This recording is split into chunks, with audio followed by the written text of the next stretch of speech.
Our main speaker, Dr. KUNLE Adeshina, is a seasoned mental health professional with about 10 years actually active involvement in sensitization and management of persons with substance use disorder.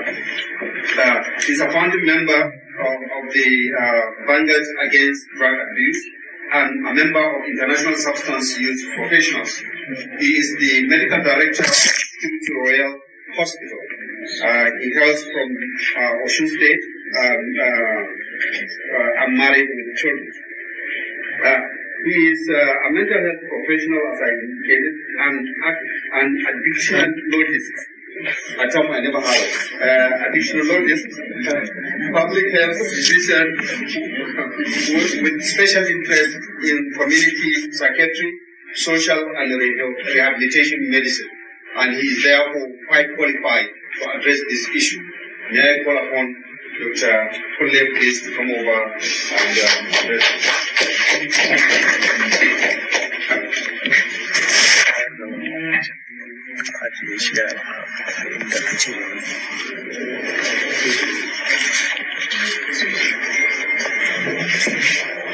Assalamu alaikum wa rahmatullahi wa barakatuh. All protocols duly observed. I want to appreciate the management of this center for inviting me to speak on this topic. Of course, this is what I love doing. Okay. Thank you very much. I think I'm more comfortable. Can I have the laptop, please, so I can speak? Of course, this is what I love doing. I'm really happy to be in our midst this evening. Thank you very much. Like the special advisor to the Honorable Chairman of NDLEA rightly said, that our DG has actually done the job. Because he read, he practically presented my slide. But of course, I'm just going to touch on some other social aspects that to dot some I's and then to cross some T's. Thank you very much for having me. So we'll be looking shortly, I'll be taking us through parenting the 21st century youth in a drug-full society. What parents must know. You know, give it to us. Our generation is not like that of our parents, in which the world seems to be more calm and more welcoming.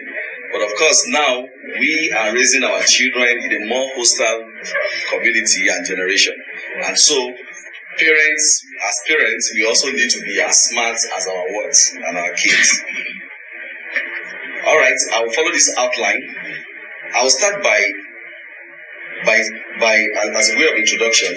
Addiction may seem like a far-off, distant problem that may never affect us or our families.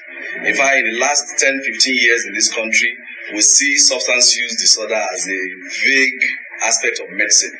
Rehabilitative medicine is something that you say, oh no, it's something of Oibos and all that. But now we now know that it's very, very much close to us. If not affecting any members of our family, we have a neighbor that is affected. The reality is that millions of parents across the world are facing the nightmares of having a loved one addicted to drugs every single day. Parents, however, react to pain in many different ways. Some may be enabling. Enabling the child simply means some might just say, don't kill me, do what you want to do with your life. Some may try to fix the situation, of course, a very difficult one to fix for that matter, and then by absorbing their consequences, turning blind eye to the problem, or even just hoping that their addiction will go away on its own. In the meantime, parents lose sight of reality, they lose control of their own lives, and often lose hope. I want to remind us of the definition of parenting.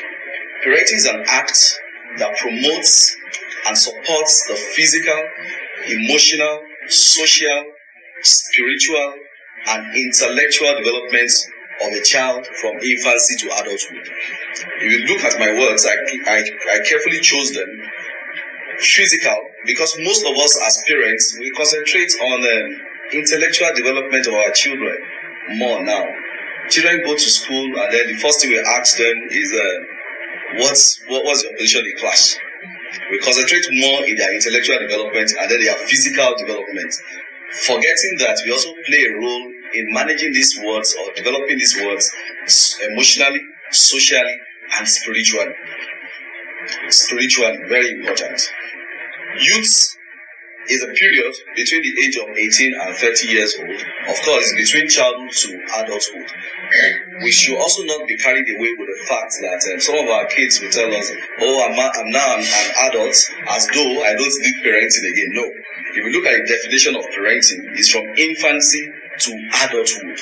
Even some of us that are still married, we still revert.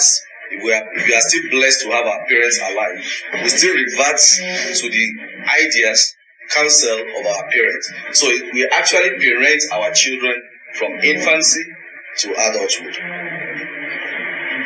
Okay, drugs are essentially poisons. Of course, a drug is any substance that can alter the physiological function of the body. Psychoactive drugs are drugs that can produce a change or distorted perception of mood. Anything that we take that distorts our perception or our mood is a psychoactive substance.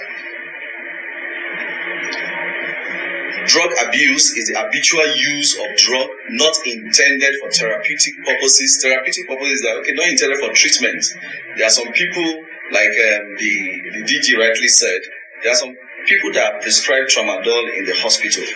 But of course, when people now use tramadol, for instance, not for therapeutic purposes, then it's drug abuse.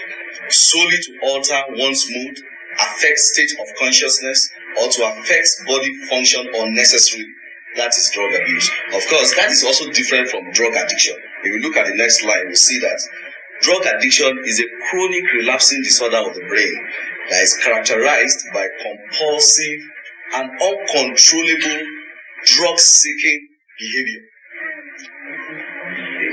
We call it a chronic relapsing disorder of the brain because once addiction is formed in the brain, it's a disease.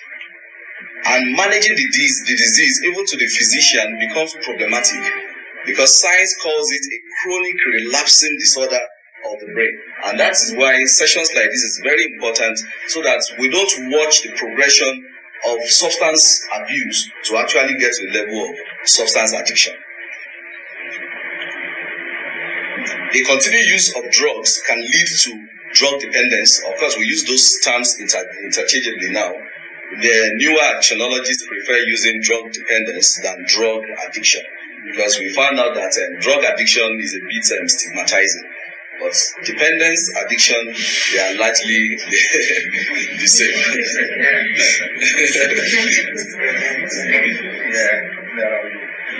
Okay, like I said earlier, drug dependence is a situation or condition that a person finds himself in which he uses or abuses a drug to the point that the drug becomes the main focus of his life.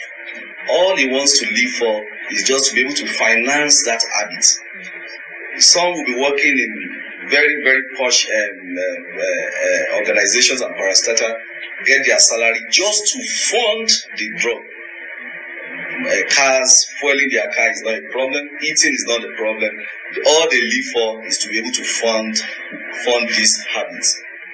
Taking a drug becomes a compulsion and a necessary habit. It's at that point of dependence that, as some of my clients will say, it's like an evil spirit comes upon me when the cravings come.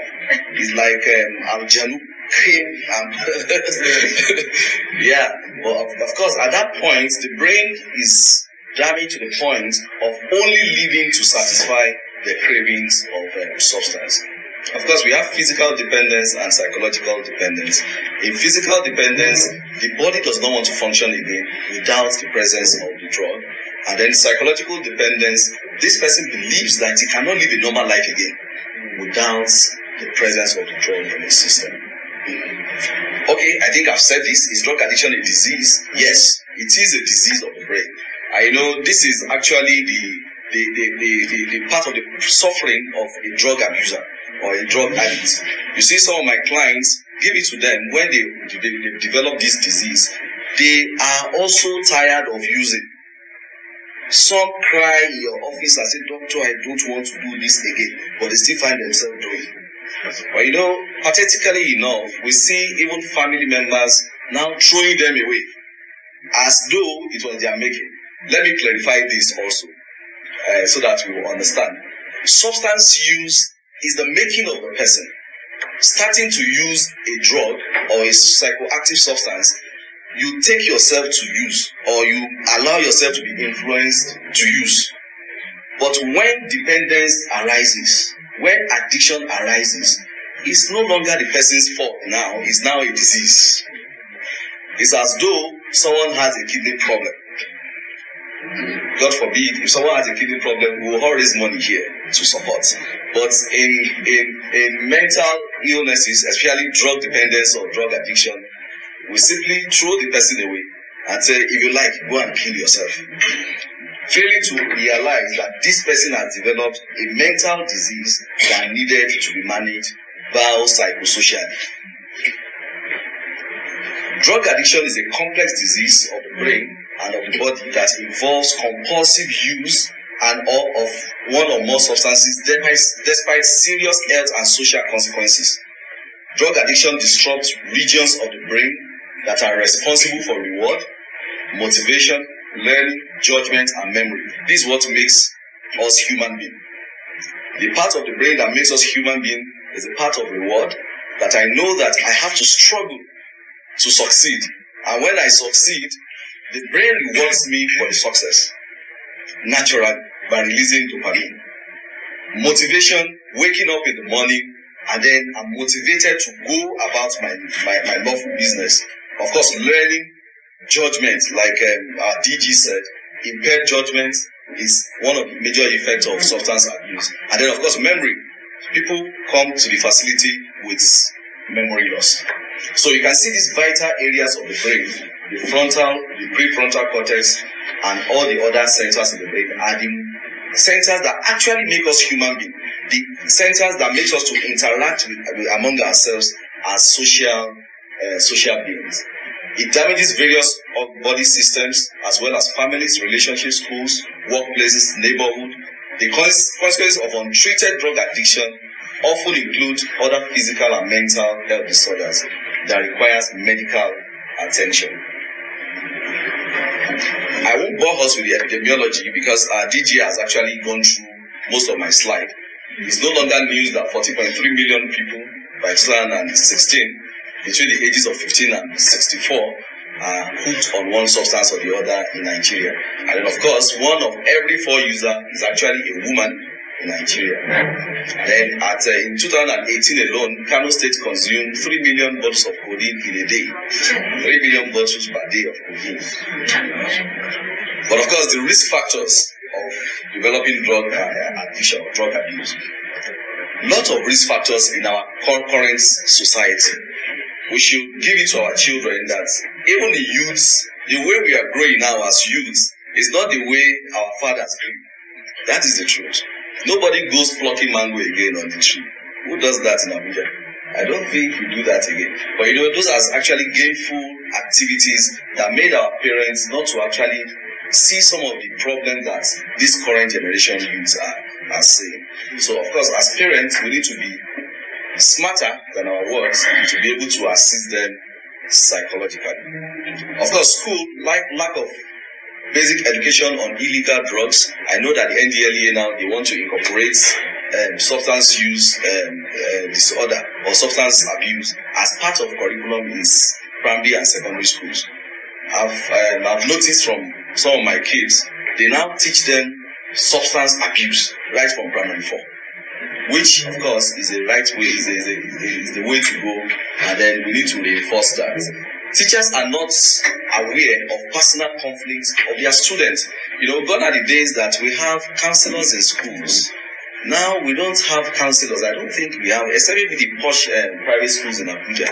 But generally speaking, there are no longer counselors in school that will be able to actually see that, oh, this child has some interpersonal conflicts, and then they can intervene by just directing to a psychologist. Teachers are not sensitive to the needs of their students. Of course, teachers are oftentimes concerned with good grades and academic achievements, and then not necessarily looking at the psychological aspect of their students. This is actually a risk factor in our generation.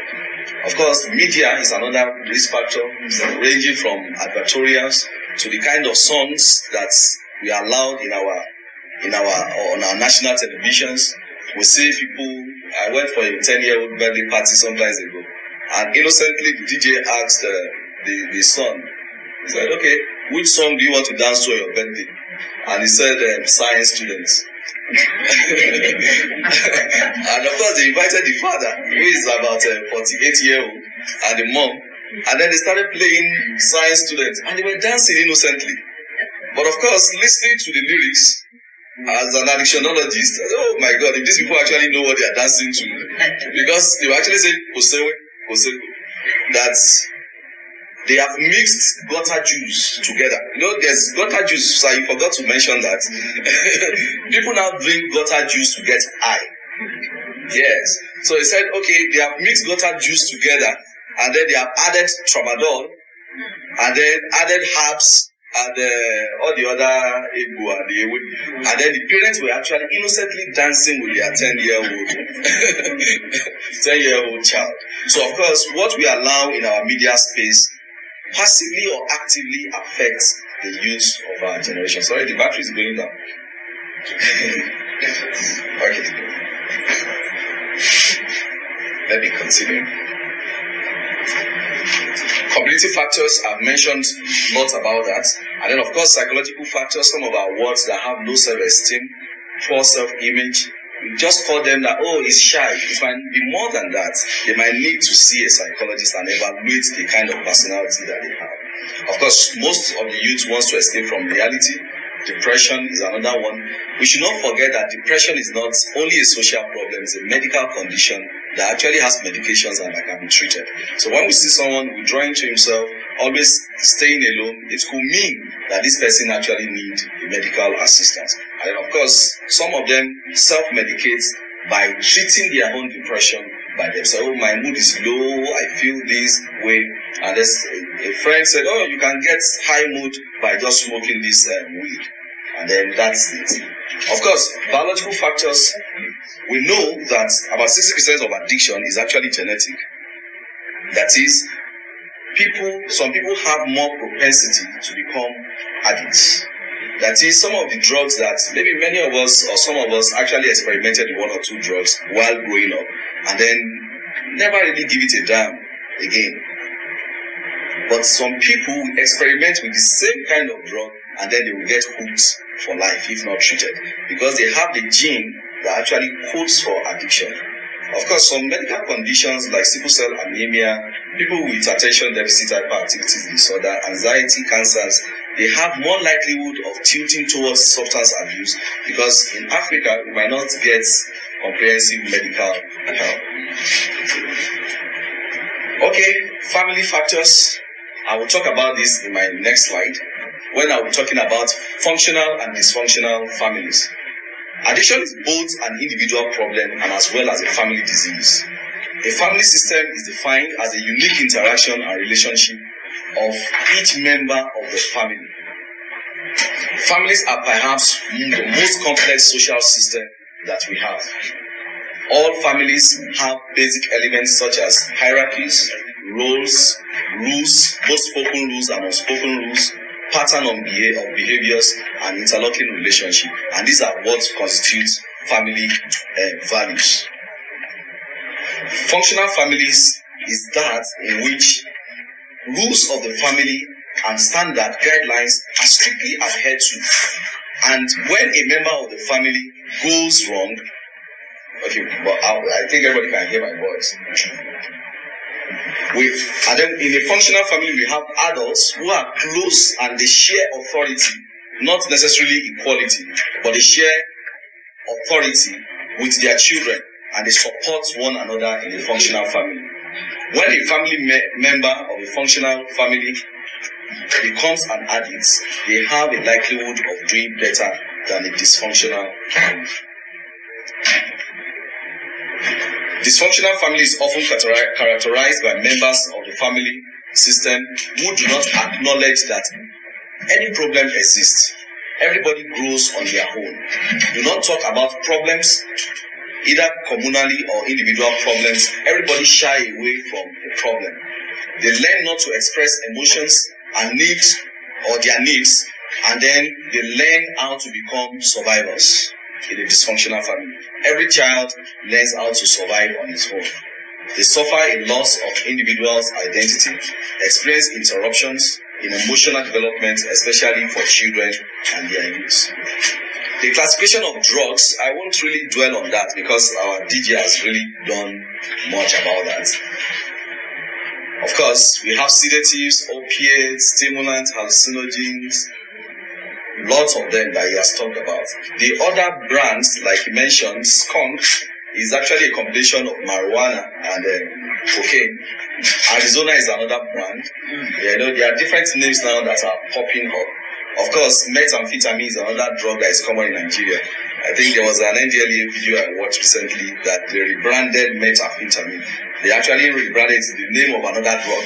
And so it will pass through all the clearance. Meanwhile, what is actually inside the sachet is methamphetamine, of course, which is a deadly drug.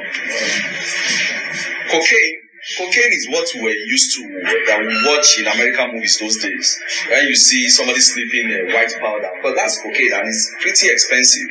But what has actually led to the bane of our society now is actually the advent of crack. Because crack is actually an adulterated form of cocaine.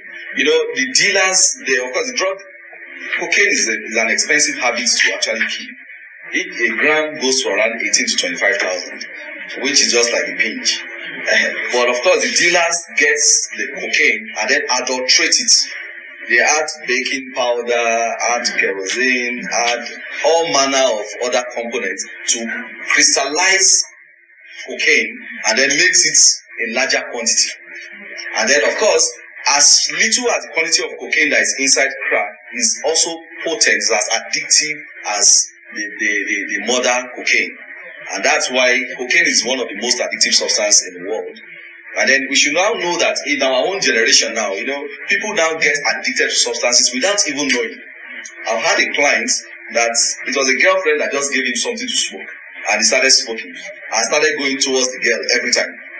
And the girl was collecting money from him. And the day he knew that it was cocaine, that was the day he checked himself in the hospital. He said, no, I'm using my salary to treat myself. You mean I've been hooked on crack cocaine? So people now get addicted. We heard of the story of Jos, of a cookie company in Jos that the NDLEA busted recently.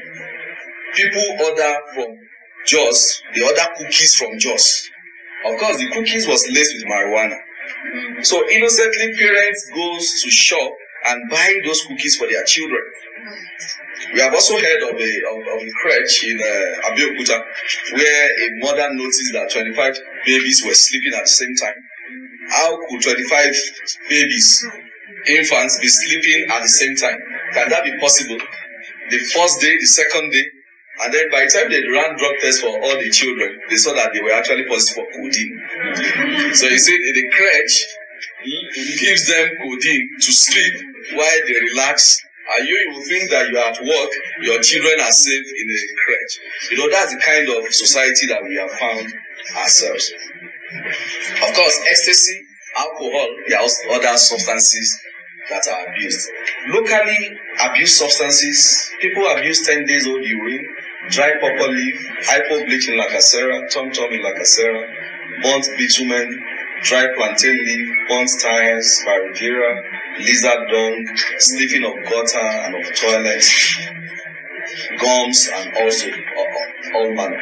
Okay, the signs of addiction, I won't really bore us with this, but of course the major areas that I want us to understand is actually the basal ganglia, the amygdala process, and then of course the prefrontal cortex. These are the areas that actually make us human beings. And we see substance of addiction are directly affecting these areas. Thank you very much. Progression of drug use. How does it progress? Nobody bargain for addiction. I've had to handle some clients that will tell me, oh, no, how will I sell my car to do drugs? Am I crazy? But of course, we've seen people do it day in, day out. Of course, nobody bargained for that. Most people started innocently, thinking they will be able to handle, and then at the end of the day, it became the greatest nightmares of their life. Of course, initially we start with experimental and recreational use among our teenagers. At that particular teenage age, if you look at this picture, this prefrontal cortex still grows to the age of 21. Of course, our teenagers, and this is where you make decisions. This is where we make decisions. Prefrontal cortex is the area that makes us to make good decisions. And then for teenagers, this area is not grown. It's not fully grown yet. It's still growing. Between the age of 13 to 21, that area, part of the brain that makes us to make good judgments, is still growing. And then you see why our teenagers will make very, very silly decisions to venture into drug abuse. They know that it's not good for them, but give it to them. That part of the brain that will make them for good judgment is actually still growing. And that's why parenting is very important. Our parental support is very important, because at that point, it's good we make decisions for them and then counsel them against making decisions that will affect them later in life. Okay, my system is that how I can continue? Thank you.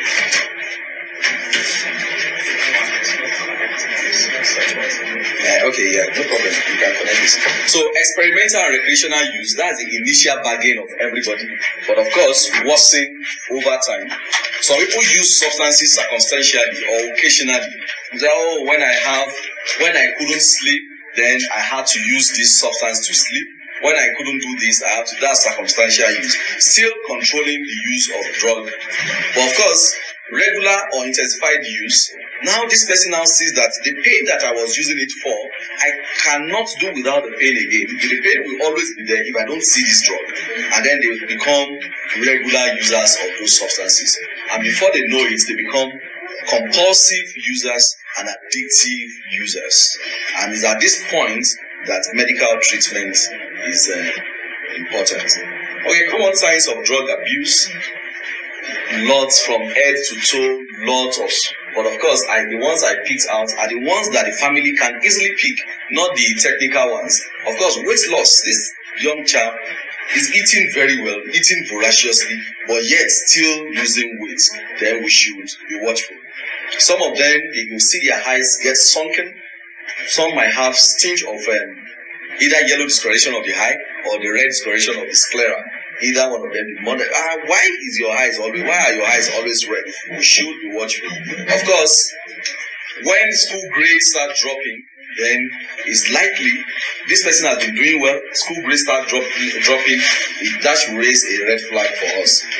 Lack of initiative to start or finish a project. He knows that my morning duty is to sweep the sitting room, and you have to remind him or her every day to do the same. We have to be watchful. And then they becomes manipulative and then tell lots of lies. They becomes very slippery and you can hardly catch them. Some of them become sleepy or unnecessarily awake. They spend the whole day sleeping and then the whole nights they are awake watching film, playing games, doing all manner. We have to watch that. Something is already distorting their circadian rhythm. Some might be restless, agitated. Some might be withdrawn. They just don't want to, they are not interested in any activities of the family again. They are not, everybody is during Ramadan, everybody is praying together, fasting together. They are just not interested. Not just interested. Have you prayed? I've done my prayer on my own.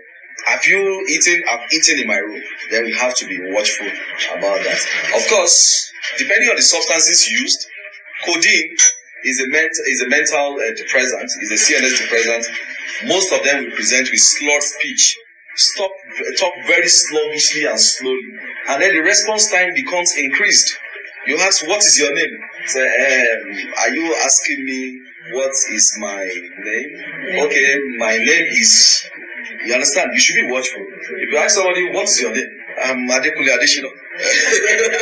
It's very simple. But the response time becomes slowed and then becomes unnecessarily lengthy. We should be watchful. Some of them get involved in crimes, of course, withdrawn to self, and I've mentioned that. And then, of course, unnecessarily stubborn and rebellious.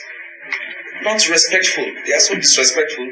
We should be watchful. And then, of course, their decisions and choices are most of times irrational.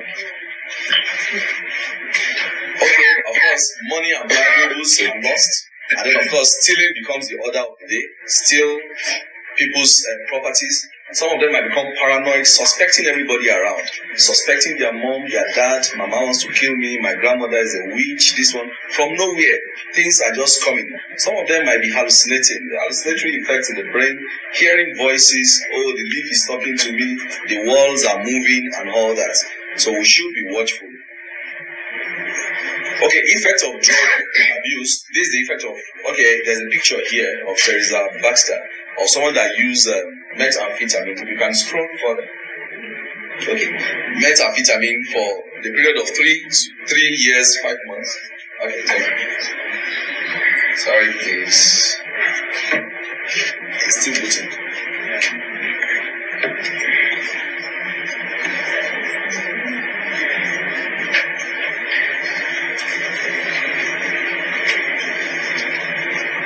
Okay.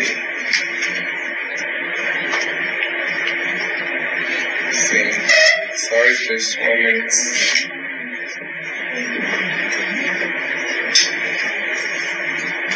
Okay.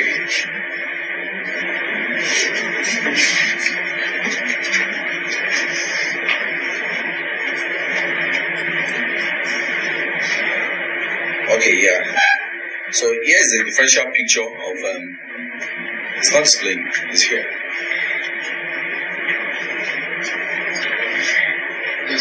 Okay, let me just go ahead. Or someone that used methamphetamine for 3 years, you will have seen the physical changes that happened. Okay.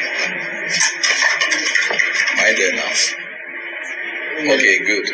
So you can see the difference. This is a picture of a woman that used methamphetamine for 3 years, and then you can see the difference in her face.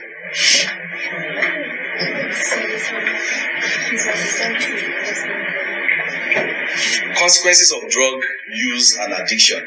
Of course, our DJ has gone through everything. With social consequences, family consequences, health consequences, there are lots of them. Every single organ system in the body is affected by substance abuse. From the brain, to the nail, to the lungs, to the pupil. You see the NDLA officers will just look at the vehicle going and say, you come down. Because the pupils will be dilated. There are some substances that will dilate the pupils. Some will give pinpoint pupil. The pupil will just be pinned. And then we're able to know, oh, this person is abusing marijuana. Okay, from the pupil, this one is abusing codeine. And then so yeah, come down from the vehicle. So there are lots of consequences. Of course, part of the social consequence we are having is criminality.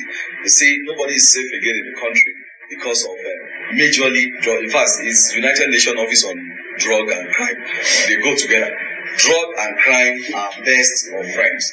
So for our women, ranging from birth defects, giving birth to children that become deformed, and then even clients. I've had a client, a 1.5-year-old child that was actually dependent on codeine. Yeah, the mom happened to be a drug addict, and then simply gives the baby codeine to go to parties, and then this baby became addicted to codeine. And you can imagine a 1.5-year-old child suffering from withdrawals of codeine. So there are lots of consequences. Of course, I'll make my slide available for us to share. Okay, it's not displaying. I'm moving, but it's not displaying. Anyway, there are pictures of the lungs, smokers' lungs, and then the kidneys, the liver, and all that. Okay, yes, I'll be in time. It's okay. I'm rounding up already.